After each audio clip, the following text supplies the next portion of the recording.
Welcome back. The month of October has been set aside to create awareness regarding the increasing issue of human trafficking across the globe.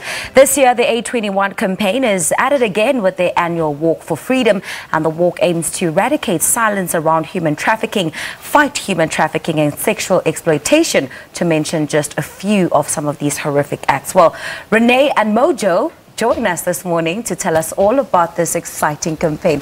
Good morning, guys, and welcome to Morning Live. Morning, Paul. Thanks for having us. Great. Renée, A21, what is it about? How did it come about? And how can people be a part of it? A21 is a global campaign, and it's also an NGO, which was registered about 9 years ago after our founders went to Greece and was really taken aback by the amount of lost children and trafficked people there. So they started it in Greece, and it's been rolled out all across the globe.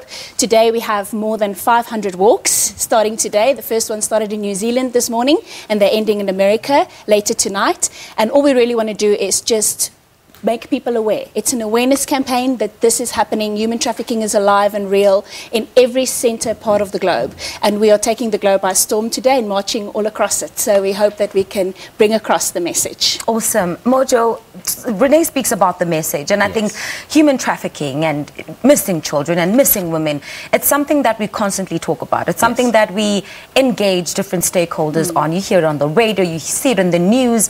Are people really getting the message that human trafficking is real, and do they grasp the seriousness of the situation? You know what, I don't think we all actually really realize just how big a problem this is. Even the more you read about it, you'd be quite shocked as to how prevalent it actually is in our society. Right underneath your nose, you think, you know, modern day slavery, is that something that's actually happening? And truth is, it actually is. It's scary. And I mean, the main reason is because, I mean, people are looking for all sorts of opportunities, and that's actually how traffickers pretty much take advantage of people. And it's, like I said, right underneath your nose. So in your very cities, in your very homes, from small kids to just about anybody that's vulnerable, it's actually happening. So us bringing awareness to something like this is to say, listen, actually do your research. And something that shocked me is to realize just how this is one of the biggest growing industries. I mean, it's weird to even call it that, but it's actually, it's $1 billion industry that's happening around the globe. So it's very, very real. Yeah. Wow. Renée, I mean, I would say human traffickers are almost like the shady lurkers. Yes. Who are there, but you don't quite see them. What are some of the things that make us vulnerable or make people susceptible to being human trafficked? Yes, that's a very good question. So in South Africa, I think we often just associate it with sex work, you know, or sex workers, or even just women and children. But we are, as a society, there's a formula that they take, and they look at the society and they say, right, this society, is this society vulnerable?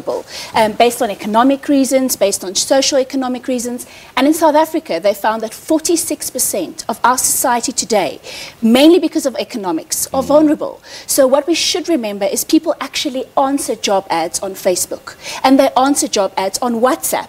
And so there are all these means to now get to people to say to them, hey, I've got a better life for you, come and join me. And men answer, women answer, but the exploitation of our society is for us a big concern, because it's not just sex workers, that is a part of it. And you're absolutely right, these criminals lure in the back. There's a 1% prosecution rate at the moment, which means that they don't get caught. And they are involved in not just this, but they're involved in all kind of shady deals. So even something like buying an illegal DVD on William Nicol Drive or somewhere at a taxi rank, you think you're just buying an illegal copy. You're actually funding illegal activities. And the same bad guys that sit behind a fake CD sits behind people being trafficked. And as South Africans, I think we have to start looking out for that, taking care of each other, and just being savvy, just being a little bit more aware that there are criminal activities out there and that people are being exploited all around us in Jozi. We see it every day.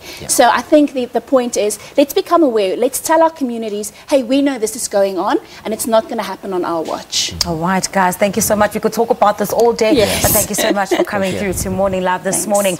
Right, that is the two representatives from the A21 campaign in Johannesburg speaking to us about the 2017 edition of the Walk for Freedom, which is happening here in Johannesburg and across the world today in an effort to fight human trafficking. All right.